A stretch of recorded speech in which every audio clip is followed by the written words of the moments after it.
Tout le monde doit comprendre que l'ordre mondial, comme vous l'avez si bien dit, il n'y a que deux camps. Et chacun devra choisir son camp.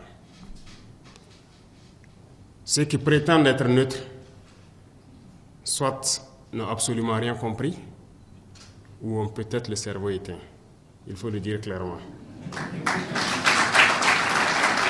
Il n'y a pas de neutralité possible. Il y a les oppresseurs, il y a les opprimés. Et en tant que révolutionnaire, un révolutionnaire aime tous les peuples. Merci donc à vous qui êtes venus du continent européen, américain, un peu partout, pour nous soutenir, parce que la cause de Thomas Sankara, certes, le 15 octobre 1987, on a cru avoir assassiné l'homme et ses idées. On a tenté de détruire toutes les archives, même en passant par notre télévision nationale. Les gens ont essayé de détruire tout ce qui pouvait exister. Ils sont témoins, vous pourrez passer à la RTB les demander. Toutes les boîtes d'archives ont été vidées, essayer d'effacer totalement les faits de Thomas Sankara. Dieu merci, certains ont pu conserver beaucoup de choses de lui.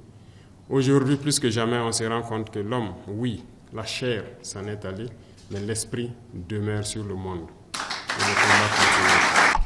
Aujourd'hui, beaucoup de chefs d'État africains se cachent derrière une soi-disant démocratie, fabriquée à l'africaine, essayant de copier peut-être leur maître impérialiste. Mais aujourd'hui, la démocratie montre ses limites. Elle s'est développée, elle atteint son apogée. Aujourd'hui, elle est en déclin. Ça, il faut le reconnaître. Il faut que nous arrivions à fabriquer notre modèle. Et notre modèle, c'est africain. Et tel qu'ils le disent, si la signification du mot démocratie est telle qu'ils le disent, c'est que c'est né en Afrique. Alors, ici, nous avons notre manière de voir les choses. Il faut que nous redevenions africains et que nous acceptons de vivre africains. Comme disait le camarade président Thomas Sankara, c'est la seule manière de vivre libre et de vivre digne. Qu'à partir de maintenant, partout où nous sommes, que nous puissions faire passer le message de notre histoire, d'où nous venons, qu'est-ce que nous faisons aujourd'hui, pourquoi le monde est ainsi fait, pour que les gens puissent comprendre, emboîter le train de la révolution et qu'on puisse avancer vers un développement harmonieux, vers une Union africaine réelle. Car cette Union africaine qu'on le dit aujourd'hui de façade, on ne la sent pas. Il n'y a pas d'union. Le continent est déchiré par des guerres, tout cela par la manipulation des impérialistes. Ils ne veulent que nous voir déchirés, nous entretuer pendant qu'on pille nos richesses.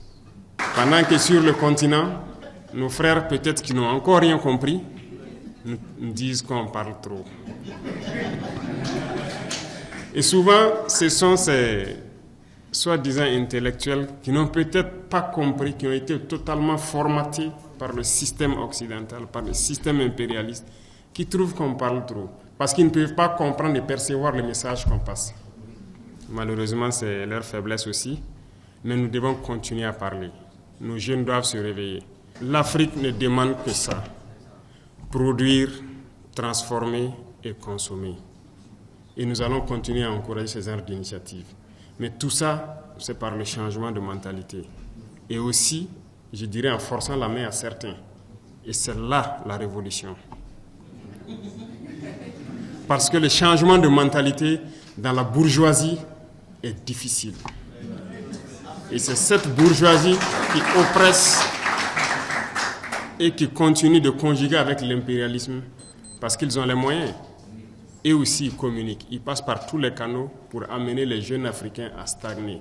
C'est par là que les jeunes Africains se retrouvent à prendre l'eau, à mourir par milliers dans l'océan pour essayer de rejoindre l'Eldorado, si on peut le dire. Mais il faut qu'on arrive à le créer ici. Et c'est possible.